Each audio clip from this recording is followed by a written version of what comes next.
আসসালামু আলাইকুম। কেমন আছেন বন্ধুরা? আশা করি সবাই ভালো আছেন। আমাকে অনেকদিন ধরে সবাই মেসেজে আ মানে প্রশ্ন করতেছে, ভাই জানতে চাচ্ছেন যে ভাই আপনি কিভাবে প্র্যাকটিক্যালে বারবার পাস করছেন এবং কিভাবে প্র্যাকটিক্যালে ভালো করছেন সেই অভিজ্ঞতা একটু শেয়ার করেন। তো আমি বলে রাখি, আমি বর্তমানে জেলা প্রশাসকের কার্যালয় পটুয়াখালীতে আছি এবং আমার নিয়োগে যখন নিয়োগ হয়েছিল তখন ওই নিয়োগে আমি প্রথম স্থান অধিকার করেছি। করে এখন আমি আপনাদের সামনে যে বিষয়টা নিয়ে আসছি সেটা হচ্ছে কম্পিউটার প্র্যাকটিক্যাল কীভাবে ভালো করবেন। খুবই গুরুত্বপূর্ণ একটা বিষয়। যারা 11 থেকে 20তম গ্রেডের চাকরির পরীক্ষার প্রস্তুতি নিচ্ছেন তাদের জন্য কম্পিউটার প্র্যাকটিক্যাল খুবই ভেরি ইম্পর্টেন্ট। কারণ দেখা যাচ্ছে যে আপনারা রিটার্নে সবসময় ভালো করেন কিন্তু প্র্যাকটিক্যাল দিতে গিয়ে ফেল করেন। তো এটা খুবই হতাশা এবং দুশ্চিন্তার একটি অপশন। তো আমি আজকে বলবো যে এটা কোনো দুশ্চিন্তা এবং হতাশার কোনো কিছু নাই, শুধু হচ্ছে নিজের চেষ্টা এবং প্র্যাকটিস। আপনি যত প্র্যাকটিস করবেন তত আপনার জন্য সহজ হবে। তো আপনার একবারে শুরুতেই গতি একবারে 30 উঠানোর চেষ্টা করে একবারে দেখাইবেন মানুষের আপনার 30 গতি 25 গতি, সেটার দরকার নাই। আপনি যদি থাকে যে আমি শুধু একটা প্র্যাকটিক্যালে একটা রিটার্ন থেকে প্র্যাকটিক্যাল এবং ভাইভা পর্যন্ত যাব, তখন আপনার ওই নির্ভুল গতিতে আপনি আগাই যাবেন। তো আমি বলবো যে আমি শুরু থেকেই যখন চাকরির পড়া শুরু করছি ঠিক 3 মাসের পরে মাথায় আমি ভাইভা একটা রিটার্নে টিকি বন অধিদপ্তর, এবং ওই বন অধিদপ্তরের প্র্যাকটিক্যালটা ছিল কম্পিউটার কাউন্সিলে। তো সবাই তখন বলছিল, ভাই আপনি তো শুরু এত অল্প সময় আপনি রিটার্ন টিকছেন, এখন ভাইভা আপনার গতি 22 আপনি কিভাবে ওখানে যে ভালো করবেন। তো আমার সবসময় একটা ওভার কনফিডেন্স ছিল যে আমি ভালো করব, কারণ আমি সবসময় নির্ভুল গতিতে আমি কম্পিউটার প্র্যাকটিক্যাল সবসময় এরকম করেছি। তো গতি সবসময় আমার নির্ভুল ছিল। আমি কখনো সবার মতো একেবারে তাড়াহুড়া 30 গতি আমার কখনো উঠানোর চেষ্টা করিও নাই। আর এগুলো আমার ইচ্ছাও ছিল না, কারণ আমার ইচ্ছা ছিল যে আমি ভাইভা পর্যন্ত যেতে হবে, সেটা নির্ভুল এবং 20 গতি হইলে আমার এনাফ। তো যখন আমি কম্পিউটার কাউন্সিলে পরীক্ষা দিতে যাই, তো যারা প্রথমে যাদের রিটার্নের পর কম্পিউটার কাউন্সিলে প্র্যাকটিক্যাল পড়বে, তারা শুরুতেই যখন কম্পিউটার কাউন্সিলে উপস্থিত হবে, তো তাদের একটা নির্দিষ্ট একটা কক্ষে আপনাদের ডাকবে 20 জন করে বা 15 জন করে। তো যাওয়ার পরে আপনি হতাশা বা ওরকম কিছু হবেন না। আপনি বাসায় সবসময় যেভাবে টাইপিং করেছেন ঠিক ওইভাবে ওখানে আপনার কাজটা আপনি শেষ করে আসবেন, তারপর যা আবার হবে। কিন্তু এই যে আমি পারবো না, ওখানে যে কম্পিউটার কাউন্সিলে সবাই জানি যে ওখানে কোনো ভুলের ক্ষমা নাই। হ্যাঁ, সব জায়গায় ক্ষমা থাকলেও ওখানে কোনো ভুলের ক্ষমা নেই। ওই 5% বা এইটা সেটা ওগুলা আসলে মানে না। ওদের কাছে নির্ভুলটাই বেশি গ্রহণযোগ্যতা। তো সেক্ষেত্রে আপনি ওখানে যাওয়ার পরে যে কাজটা করবেন, যে তাড়াহুড়া না করে তাদের যে একটা নির্দিষ্ট সময়ে যে তাদের প্রথমে যে আপনি তারা তো ওই যে 10 মিনিটের একটা আইনা রাখবে, সফটওয়্যার ইস্যু করে রাখবে। তো আপনি কি করবেন, আপনার নাম, তার একটা পাসওয়ার্ড দিবে।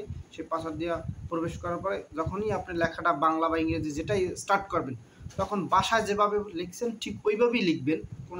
কোনোভাবে ব্যাক স্পেস কিংবা কোনো কিছু দেওয়ার দরকার নেই। আপনি বাসায় যেভাবে টাইপ করছেন ঠিক ওইভাবেই ওখানে করবেন। আর পাশে কে আছে, পাশে অন্য কেউ আছে কিনা, কি করছে না কিনা, একদম রিল্যাক্স মুডে ওখানে আপনি টাইপ করবেন, বাসায় যেভাবে টাইপ করেন। তো জাস্ট ওই পরীক্ষার হলটা আপনার বাসা হয়ে যাবে। ওটা পরীক্ষার হল মনে করা যাবে না। তো দেখবেন যে বাসাটা ওখানে বাসার যেটা ওখানে অ্যাপ্লাই করতে পারলে ঠিক আপনি ওখানে পাশ করে আসবেন। তো আমি বলি, যারা প্র্যাকটিক্যালে ভালো করতে চান তারা কখনই এই যে 30 গতি প্লাস আরেকজনের প্রতিযোগিতা করার দরকার নেই। আপনি প্রতিযোগিতা করবেন এইভাবে যে আমি নির্ভুল, আমি 20+ গতি আমার থাকবে, সেটা ওই নির্দিষ্ট টাইমের ভিতরেই নির্ভুলভাবে আমার তুলতে হবে। ব্যাক স্পেস এটা থেকে আপনি দূরে থাকবেন। তারপরে এখন পরীক্ষাটা আমি আমার বললাম। তো আমি এখন পর্যন্ত আমার চাকরির আগে আমি 13টা রিটার্নে এবং 13টা প্র্যাকটিক্যালে আমি 13টা ভাইভা অর্জন করেছি।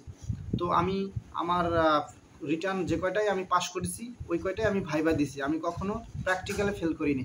আমার 13তম ভাইভার ভিতরে আমার 8মতম ভাইভায় আমার চাকরি হয়েছে, এবং ওই চাকরিতে আমি ফার্স্ট হয়েছি, এটা আমি বলেছি। এবং আর বাকিগুলো আমি পরীক্ষা অ্যাটেন্ড করিনি, কারণ একই গ্রেডের, এর জন্য আমি অ্যাটেন্ড করিনি। আর যেহেতু নিজ জেলায় চাকরি পাইছি, অন্য দপ্তরে আমার যাওয়ার ইচ্ছা ছিল না, যার কারণে আমি আমার নিজের জেলায় এখন পর্যন্ত আসি। তো আমি বলবো যে প্র্যাকটিক্যালে ভালো করতে হলে প্রথমে আপনাকে নিয়মিত প্র্যাকটিস করতে হবে, এবং যখনই আপনি টাইপিং করবেন সেটা নির্ভুল। এবং অনেকে বলবে যে আপনি টাইপ মানে হাত বসাইয়া কোনো রকমের টাইপ করা শুরু করে এবার একদম ঠিক হবে। আমি এটা বলি, আপনি শুরুর দিকেই যদি আপনি নির্ভুল টাইপ করতে না পারেন, আপনি যত স্পিড বাড়াইয়া নির্ভুল করার চেষ্টা করেন কখনই হবে না, কারণ আপনার হাত তো ওই যে জোরেই চলবে, মানে গতি আগে দিয়েছেন ওই গতিতেই চলবে। তো আপনি যদি নির্ভুলভাবে আস্তে আস্তে গতি বাড়ান তাহলে গতি বাড়বে। আপনি কখনো গতি বাড়াই কখনোই গতি কমাতে পারবেন না, আর কমাতে গেলে তখন আপনার ভুল হবে। কথা বুঝতে পারছেন? তো আমি বলবো যে শুরু থেকেই আপনি যে মানে নির্ভুল টাইপ করার যে একটা মন মানসিকতা ওইভাবে আপনি তৈরি করবেন। কখনো কারো প্রচারণায় পড়ে আপনি গতি বাড়াইয়া পরে গতি কমাইয়া এটা পরীক্ষার হলে সম্ভব না। আপনি যেভাবে শিখবেন ওইভাবেই আপনার পরীক্ষার হলে অ্যাপ্লাই হবে, আর ব্যতিক্রম কিছু ঘটবে না।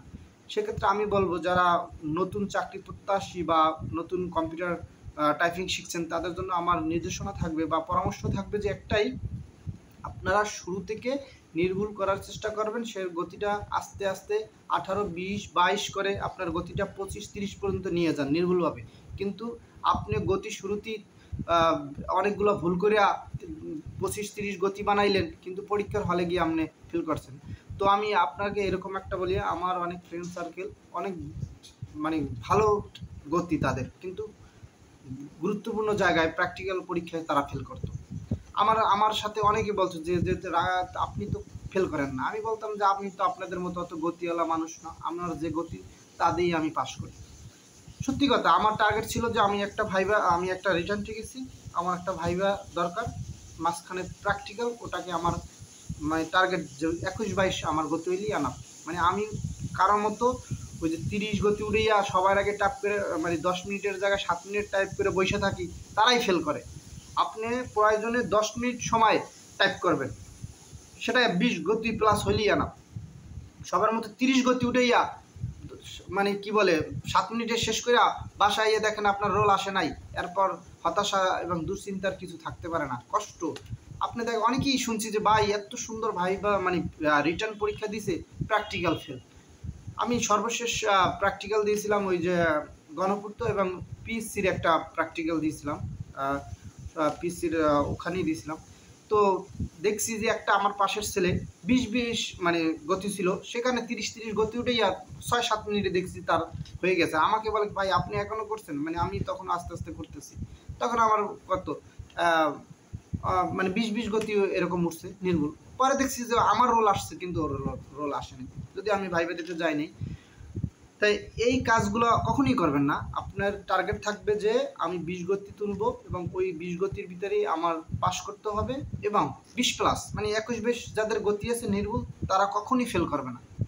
যদি কেউ বলে যে আপনি এই আরও পরীক্ষার হলে কমে যাবে, কখনই কমবে না। আপনি বাসায় যদি 5 ঘন্টা পড়েন 1 ঘন্টা টাইপ করবেন, এবং 1 ঘন্টা টাইপ করতে নাও পারেন তাহলে প্রতিদিন অন্তত 5 মিনিট বাংলা ইংরেজি টাইপ করবেন প্রতিদিন, সেটা সকালে হোক কিংবা বিকেলে হোক। যখন আমার লাইনে আসবে, আপনার টাইপিংটা যখন লাইনে চলে আসবে, তখন আপনি প্রতিদিন কম হইলেও 5 মিনিট 10 মিনিট আপনি টাইপিং করবেনই। পড়া আপনি রিটার্নও পড়বেন, ওইটা করবেন যখন গতি লাইনে আসবে। আর যারা নতুন একেবারে, তারা আমি বলবো যদি আপনি 1 ঘন্টা রিটার্ন পড়েন 1 ঘন্টা টাইপ করেন, যে বাই ওয়ান হিয়া হাত ব্যথা হয়ে যায়, সেই হাত ব্যথাটা যখন আপনার চলে যাবে তখনই দেখবেন যে আপনার নির্ভুল প্লাস গতি চলে আসবে। তখন আপনি দৈনিক 5 মিনিট 10 মিনিট করে করলেও আপনার জন্য সমস্যা হবে না। তো এই পর্যন্তই ছিল আমার আজকের ভিডিও। তো যার যে সমস্যাগুলো, তারা ওই সমস্যাগুলো সলভ করে সামনের দিকে এগিয়ে যাবেন, এবং আপনাদের প্রত্যাশিত যে একটি চাকরি সরকারি, সেটা যেন আপনারা পান, সেই প্রত্যাশা এবং দোয়া রইল। এবং সবাই আমার চ্যানেলটি সাবস্ক্রাইব এবং শেয়ার করবেন, লাইক করবেন। হ্যাঁ, আর যারা নতুন তাদের কাছে পৌঁছানোর দায়িত্ব আপনাদের। সবাই ভালো থাকবেন। আসসালামু আলাইকুম।